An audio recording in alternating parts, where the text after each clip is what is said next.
Hello, interwebs. 'Tis I, Sebastian Piccioni, and this is F3G2 coming at you live-ish from the back. Old famous faces and funnies, and get your fun on. Yay! And you know where you're watching us because you're there. But we are either on GonnaGeek.com or the tube of you, or possibly who knows where we could be on whatthehellisthiscrap.org. Not a site. Don't go there. Oh no, maybe it is a site. Let me know. We could just be right behind them. Is it? So, all right, let's start. We got a stack of old books, so let's take a look. First up is Death of Wolverine. What? Sebastian, you read a Wolverine? I did, but because 2 words, Charles Soule, who just signed his contract with Marvel, so I better get used to stuff like this because my beloved Red Lanterns and Swamp Thing are, unless they pull a miracle out of their ass, they're probably going to suck now. They were 2 of my favorite books. They're so good. There's a Swamp Thing in here. So good. And, well, Swamp Thing, they can always find somebody for Swamp Thing. It's like a cool thing, and you get the right kind of writers for that. Red Lanterns, as we know from the first, 20 issues, they don't always get good writers, but something like that. So, who knows what's going to happen. This was good. My problem with it is more, it's this $4.99 shiny covered thing with a normal length story in it, and then a whole lot of extras that are really this sketch art to the story you just read. There's like a little. This was kind of cool. This was interview with Len Wein. I haven't even read it. Len I Wein already is like feel a god ripped to off. me for all the wrong reasons. Sure, he created Wolverine. He's done some of the most classic comics there are. But to me, he will always be the guy who wrote the '80s Blue Beetle series. So that's why I read the interviews with him. That's why I like it.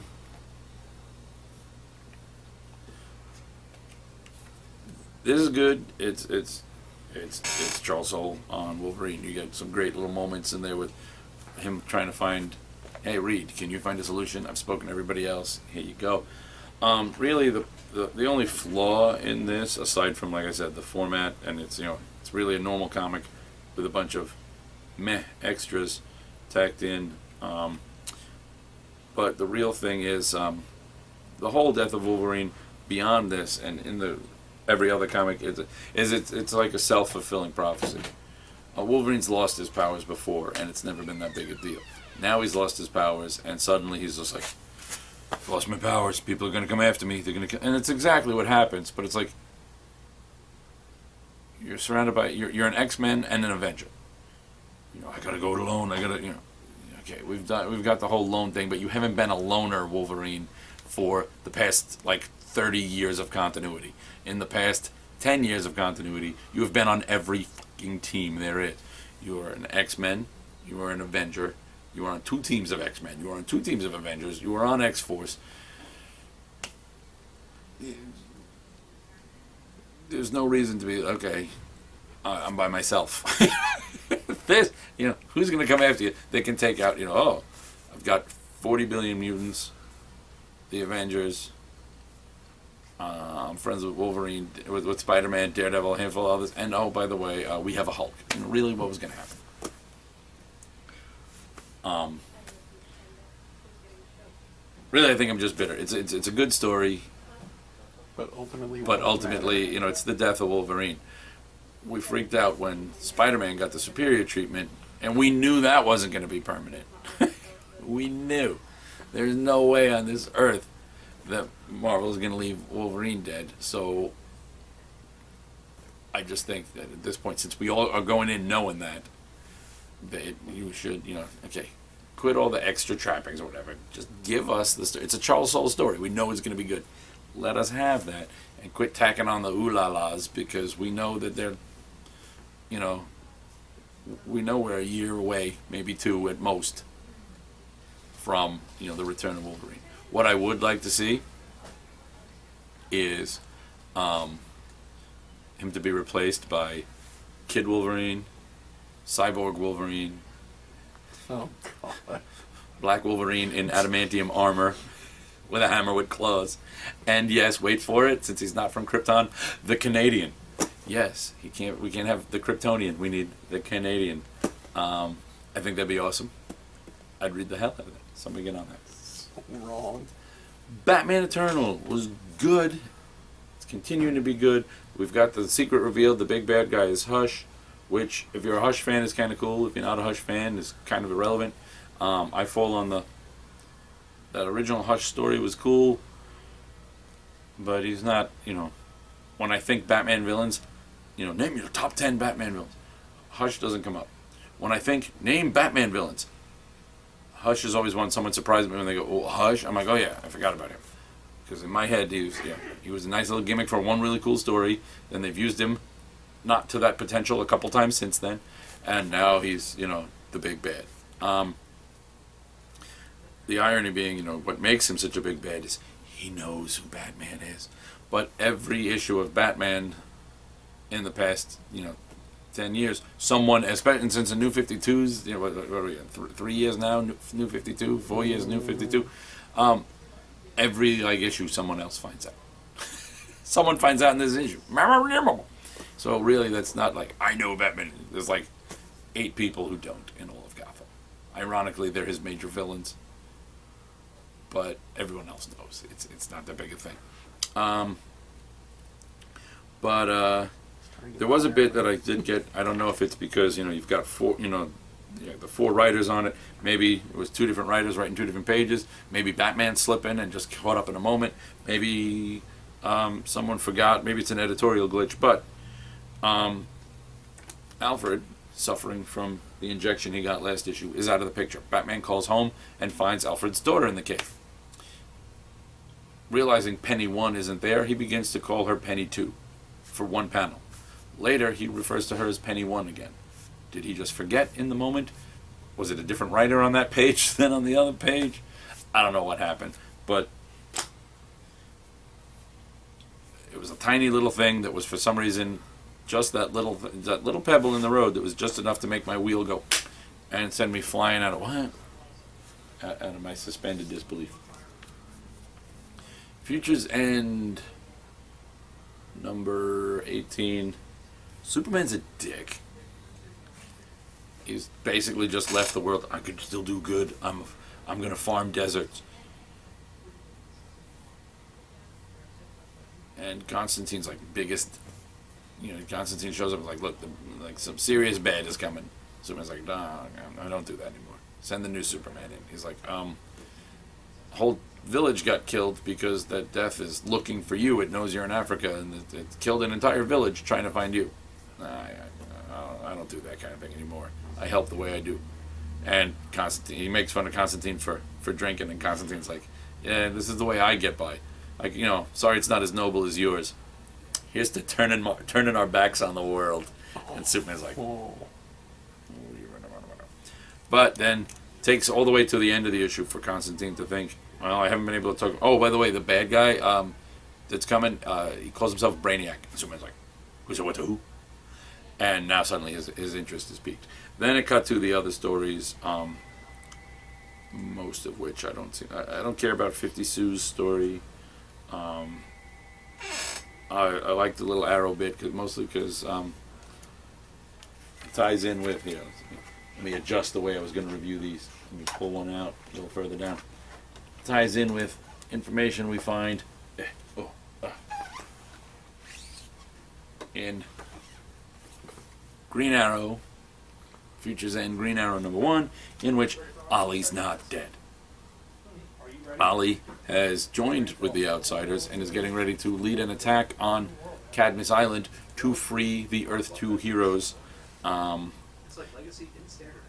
that's why he's left Emiko as Green Arrow and left her out, because the world needs a Green Arrow. But he's... Wow, they are loud. But he's going to try and lead this revolt while she takes his place as the hero, because she is the hero Seattle needs. And the hero Seattle deserves. Action Comics also ties into Future's End. We see Farmer Superman hanging out. It's okay. The art was weird. It's good, but for some reason they did this weird effect that everything looks like when you put cheesecloth under the paper and then rub a pencil over it to give it that texture. So everything always kind of looks a cross between blurry and like you're looking at it through a a screened-in area or something. We get what could have been a potential Donna Troy. Basically, it doesn't explain what this thing is. A Superman made out of sand rises from the desert where Superman is planting, flies around and kind of spreads Superman's powers out, gives a girl dressed in a shirt with a black-haired girl in a shirt covered in stars that looks very Donna Troy-esque, gets flight and is flying around. A guy gets strength and mistakes it for the invulnerability and punches a wall and his fingers break. He's super strong, but he can't punch through a wall. You know, he can lift things, but that's as good as his strength got. A boy who's got an abusive father gets invulnerability, so the dad keeps hitting him with stuff, and the kid doesn't feel it. And then eventually he shows up to Superman, and his gift to Superman is he actually fertilized the desert, so Superman's growing thing will work. So as I said, it was. What the hell? It was, it was an okay little read, but and it's Charlie Fish, who I really like. I think should be a Superman writer. I loved all of his backups in Action Comics and stuff. I was very disappointed when they did a shift, and I was like, oh, they could just put this guy right in, and then they didn't. But this particular story just seemed a bit odd to me. So.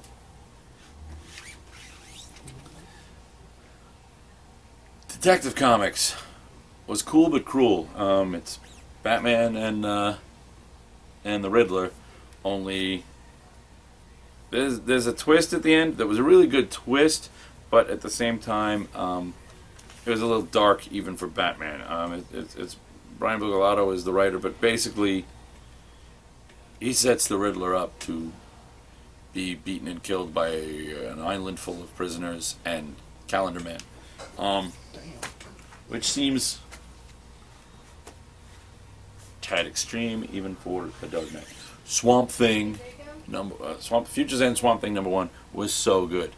Oh my God, this is why it's such a terrible loss of Charles Soule. This is brilliant. 5 years in the future, Alec is still looking for a way to get his beloved back from the rot.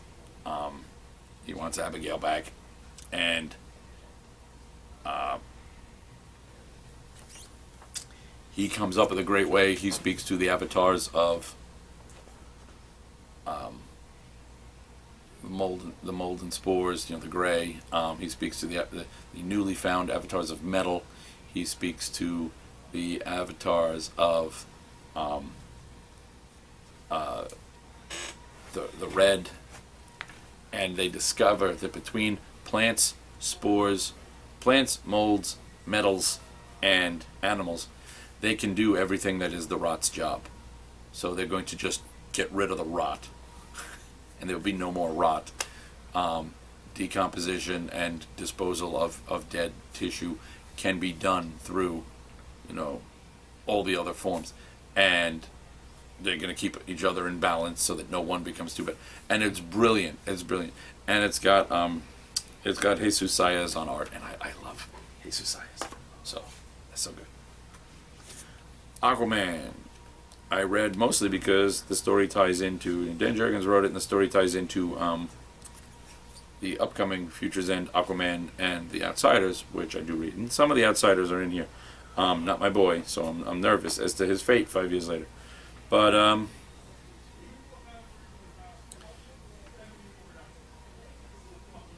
the problem is it brings back the Atlan, the Ice King of Atlantis, and again the focus is on the Ice King, and the focus is on the Atlantean weapons. And the last, like, 4 Aquaman stories have been focused on the Ice King and the weapons of Atlantis. So it was 5 years later, apparently 5 years later, with some minor twists. He's hooking up with his ex-girlfriend on the Outsiders, and is there. On the Others, and is therefore on the outs with his angry wife Mira. Other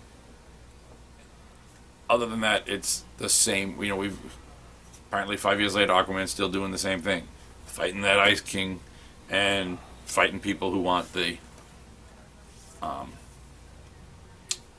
weapons of Atlantis. Grayson was good. It reads backwards. Every page, every 2 pages, you know, you flip a page, this is 5 years from now. Earlier. If you read it backwards, it goes through and tells the story. Some of the jumps, it's not like they're just like 5-minute jumps. Some of them are closer jumps than others, but it gets all the way down to like his first day as Robin. And it ties in really nice. And I just thought it was cool between the way it was done and, you know, the story itself was cool, but just that little, it tells itself backwards. So you get the reveal and then have to find out what it was a reveal of as you go back. You know, and it was really well done, I think. Doesn't necessarily end well for our boy, but it could, because part of the gimmick is the whole issue seems to focus on an acid rope trick, and whether or not that, you know, is used to save our boy from a potential hanging that he's facing on page 1 is up for you, the reader, to decide. But it was really good. I think this was one of the better done ones this week.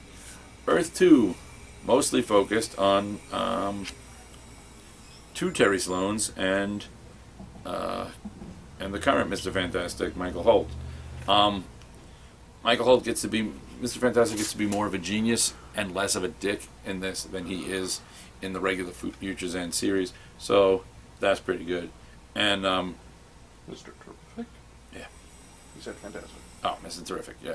Mr. Terrific was he's been kind of a dick in Futures End, but in this, you get to see, you get a couple dicky moments, but for the most part, he's the Mr. Terrific we all know and love.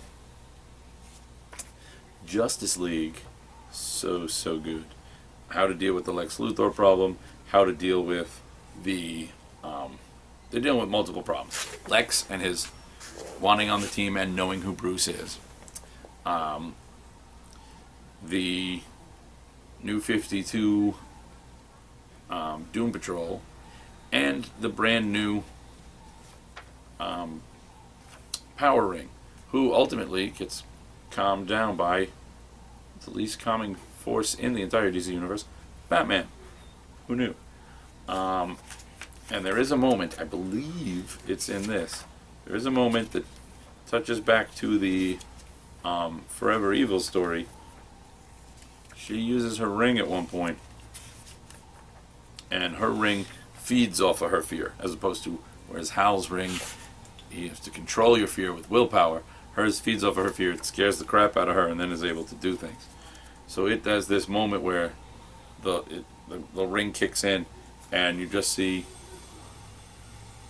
a glow from the world, and you see, I see it, and then there's word bubbles. I see it, Anti-Monitor. Then let's consume it, child. So the Anti-Monitor is coming for Earth because we've got Power Ring. And when they calm the ring down, its last words before she is able to separate from its consciousness, it's last words, no, wait, you don't understand. He's coming. You need me. And then it's gone. So that can get problematic. Uncanny X-Men number 25, continuing the why is this $4.99? Because it's a number 25. I guess maybe it's a thicker issue. Whatever. It's Marvel. But yeah, because it's Marvel and they could. And they said, yeah, who'll notice? But this is continuing the last will and testament of Professor X, and it's good. It's good. There's a lot of characters in here, a lot of exposition. But if anybody can work exposition so that it's still an entertaining story, it's Bendis. That's like his bread and butter, bread and butter, bread and butter. He's like, what are you spreading on that toast over there? Exposition. And that should be the name of the book, The Uncanny Exposition. It can either be just all storytelling or Kiki Mutant sex poses. The Uncanny Exposition. Could work. I'd read it. Yeah, you would. Shiny, cover. But yeah, is good. Not, however, as good as All New X Factor. This is so good. Peter David, X Factor. This was my review last time. It was Peter David plus X Factor equals read it. Oh my god. This is like Quicksilver needs to come out of comic books. Like, when Animal Man met Grant Morrison? Quicksilver needs that moment so he can get down on his knees and thank Peter David. Because Peter David has, like, in 2 issues, done the ultimate redemption on a character who's famous for being a dick. Which is not to say he won't be a dick anymore, but he's now a much more understandable, relatable, likable, forgivable, pardonable, huggable dick. And he gets some great moments with his with his daughter. It's him and Luna, and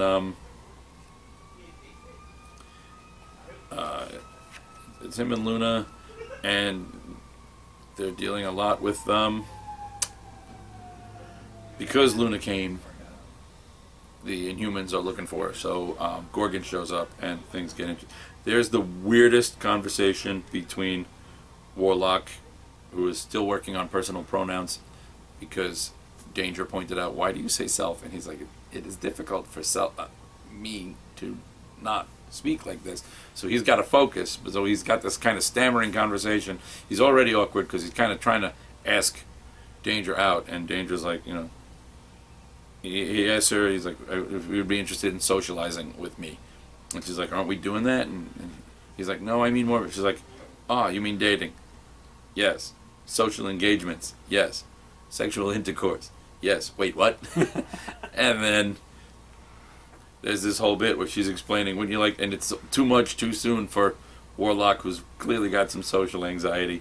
So he like kind of bolts the conversation. I'm going out the door now. Really? Yes, as you wish. And he passes Cypher, who's like, how'd it go? He's like, she wants to have sexual intercourse. Self is going to leave the earth now. So there's some great Peter David moments. Lunita is over.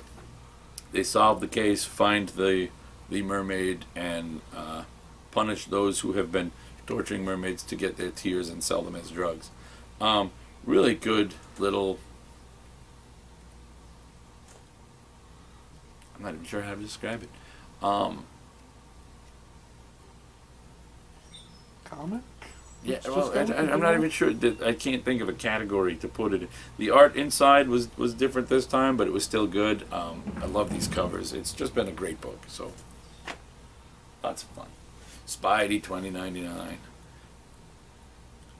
If the Parker luck is a thing, the only thing worse than that is apparently the O'Hara luck, because Miggy, nothing goes well for this boy. Miguel O'Hara, and this is more Peter David, as it should be, and it's just so good. He gets to travel the world while attempting to help his grandfather, that doesn't know he's his grandfather, sell spider slayers as weapons to Middle Eastern country, wherein they end up in trouble. He turns to Spider-Man to help save them. Scorpion shows up, and let's just say if you're dressed as a Spider-Man, it doesn't help to be in a continent you just sold, in a country you just brought a shit ton of spider slayers to.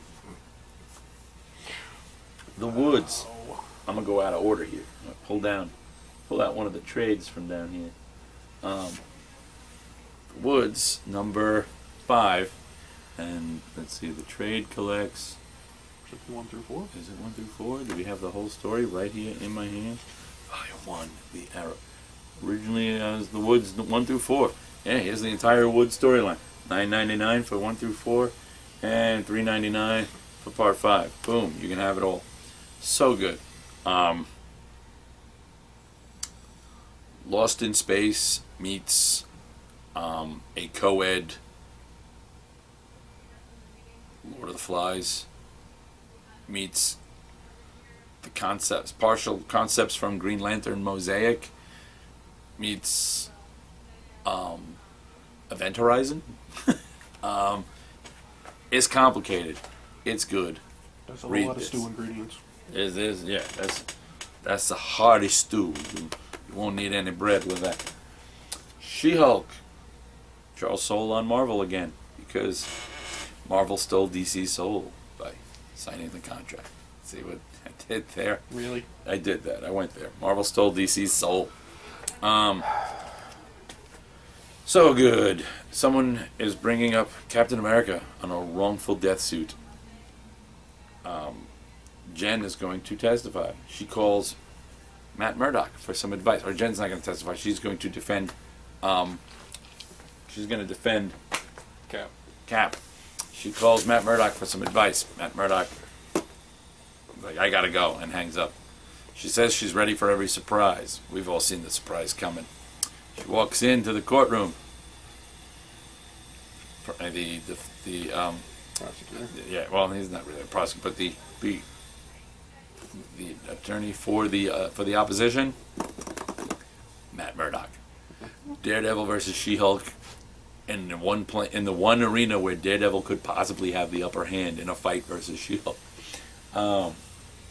Rocket Raccoon, continuing Rocket versus all of his exes, and finding out that, and him trying to find who this other raccoon is, and they meet for the first time by the end, and the next one should be a doozy. So much fun. It's Scotty Young and Rocket Raccoon. Really, why do I need to review that? Big Trouble in Little China. Every issue comes out and is better than the one before it. Every issue gets out, like, how could this be any better or more? It's so perfectly in tune with the show without just rehashing things from the show, and it's just so good. And we even get the first meaningful flashback. He has a bunch of flashbacks to. You learn so much about this shallow, silly character that you find there's a reason that he just happens to be that, but there's a reason that he holds to that, and it's so good, so damn good. Oh, old Jack Burton, when they can break your heart with Jack Burton, they've done something good.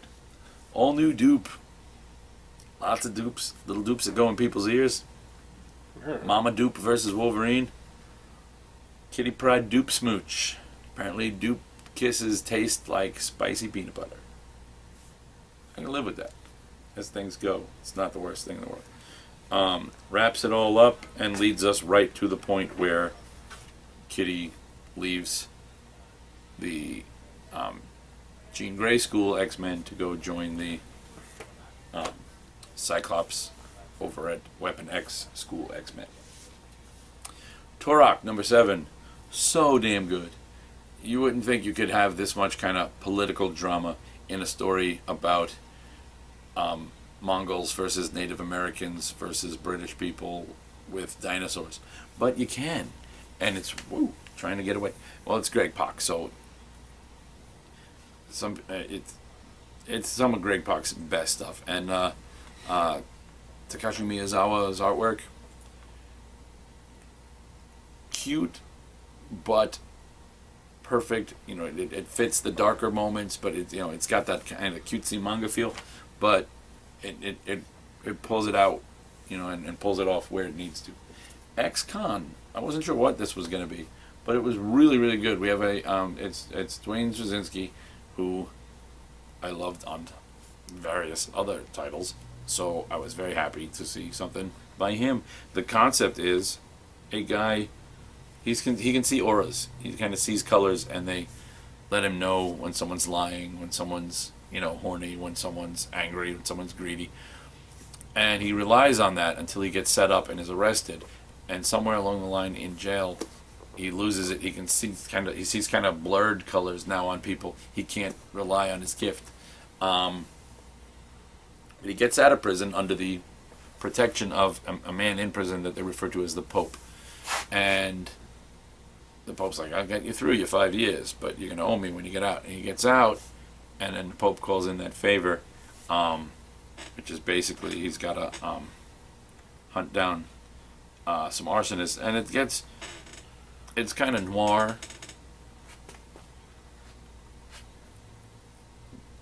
Almost like a Law and Order in reverse with a noir feel, and then that little edge of comic bookiness where you can see the colors and whatever, and it's really good, really well done. Alice Cooper gets a comic book. Had to read it because it's an Alice Cooper comic book. Alice Cooper, somewhere along the line, Alice Cooper has lost his soul to the devil, and is now being used as there's a band in here called One Reflection. Clearly a One Direction anomaly. Or One Direction amalgam, not anomaly. Well, One Direction's an anomaly. Yeah. But they're like, an analog is the word I'm looking for. Thank you. For, who the hell am I thinking? An analog for One Direction. Yeah. But they're really famous because the presence of Alice Cooper. He shows up and then he sets them up with this devil that he works for. Meanwhile, a kid who is being bullied tries to buy some records at a yard sale. Somebody buys the whole box. The only record left is an old Alice Cooper album. So he buys it, and on the way home, his bullies take it and break it. He's able to sit it together and suddenly it starts playing by itself, and it plays backwards. Meanwhile, Alice Cooper is fighting with Lucius Black, the devil who controls him at the moment, to get his soul back and kind of be independent. But when the record is played backwards, it summons Alice Cooper, kind of like a dark genie. And now he shows up on the bed. You hear the music, and he goes, "Oh man!" And he shows up on the bed, and he's like, "Hey, kid, you want something?" And you can play Alice Cooper music backwards and summon Alice Cooper to be like your Lord of Nightmares fairy godfather. If that's not a concept worth looking at, I don't know what is. Very clever, very well done. Red Sonja, the Black Tower. Red Sonja, Black Tower. A tower shows up. People think that the tower must be evil, so they're going to kill the people. Sonja intervenes, beats the crap out of a whole bunch of guys, including making a new enemy by castrating a big burly man who was about to rape people, and made the mistake of, when he's telling her to get out of her way or she's next, pokes her in her ample breast. She looks at him, cuts the finger off, kills all his men, fights him. Then the people have a change of heart and decide to revere the tower people as gods. Clearly there's more to it, and Sonja's just like, whatever. But now there's the mystery to the tower to be dealt with, and a new enemy for Sonja. So there will be more there. Cap 24. It would have been more of a cliffhanger if we didn't already know. It looks like they blow up the Falcon. But we know the Falcon's going to be the new Cap, so he's probably okay. But it's continuing. We find out that Cap's son from Zemo World, his mom is Sharon Carter. So, and she's alive, and so it's almost like he's finally gonna get reunited with his one true love, and he's gonna be like 92 years old. So, that's it. Hey, Reverse the equation. Yeah, that can be a platonic love. Can you change my star-spangled diapers? Legendary Star-Lord number 3.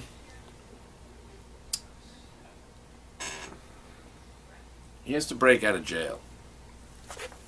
He saves a Badoon kid. Finds that he has it in him to care about a Badoon. Also, needs a distraction and calls Kitty on the hologram phone.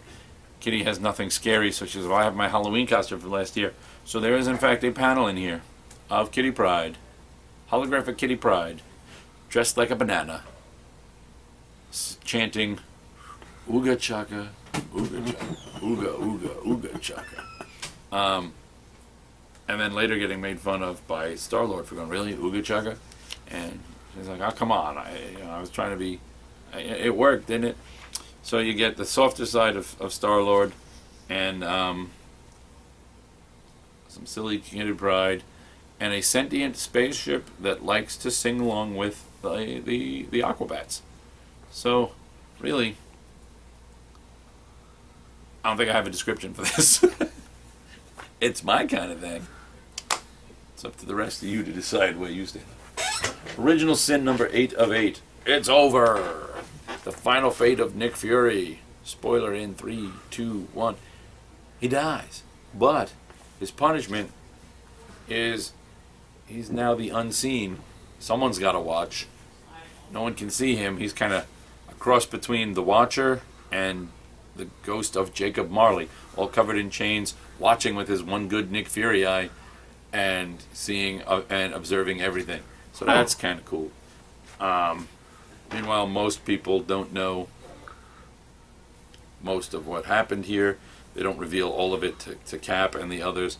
And who's going to protect us from all these intergalactic threats that Fury was so busy with? Winter Soldier. Plus, they suddenly realize as they're leaving, wait, hold on, aren't we missing somebody? There's Thor on the moon trying to pick up his hammer that he's no longer worthy to pick up because of whatever Nick Fury whispered in his ear. So, hopefully he doesn't run out of air. We know he's going to get his axe, and it'll be new Thor will be the girl Thor. But apparently it's not politically correct to call the girl Thor, but she's just called Thor, so how do you differentiate her between Thor and new Thor? Well, new Thor's a girl, so you're going to call her girl Thor, even though she's not Thor girl, and they make a big deal of that. I don't know. I can come up with words, so I don't know why they're complaining. And finally, we've got Skyward Volume 3. Jeremy Dale. It's Battle of the Three Rivers. Jeremy Dale, super talented artist and great guy. Met him at a couple of cons. He drew a great Blue Beetle for me. He's awesome. Story's really good. It's just a fun yet serious high fantasy. It's like if you're caught up in high fantasy right now, of course the biggest high fantasy at the moment is of course Game of Thrones, which really isn't all that high. It's got dragons and magic. Fuck it, it's high fantasy. But people always say it's not because mostly it deals with serious, grounded death and whatever. But you've got undead, you've got giants, White Walkers, dragons, demons, gods of fire, demons, people being able to transfer their consciousness into animals and other people, three-eyed psychic crows, people who live inside tree roots. Yeah, fuck you, it's high fantasy. But this is that without all the angst, death, and boobies. And it's got rabbites, which are like warrior rabbit men that should be all adorable and funny. Yeah, they should be all comic relief, but they're not. They're serious, kick-ass warriors. Especially, they got this giant rabbite leader who's like, he's like the fairy god on Parents. Yeah, they have Jorgen, whatever. He's like that of bunnies. He's just this giant, but serious as opposed to whatever. It's really really good. My descriptions don't do it justice. The trades are nice and cheap. They're like $8.99, and you get like 3 issues per trade. So check them out. And that's it. I'll see you next week.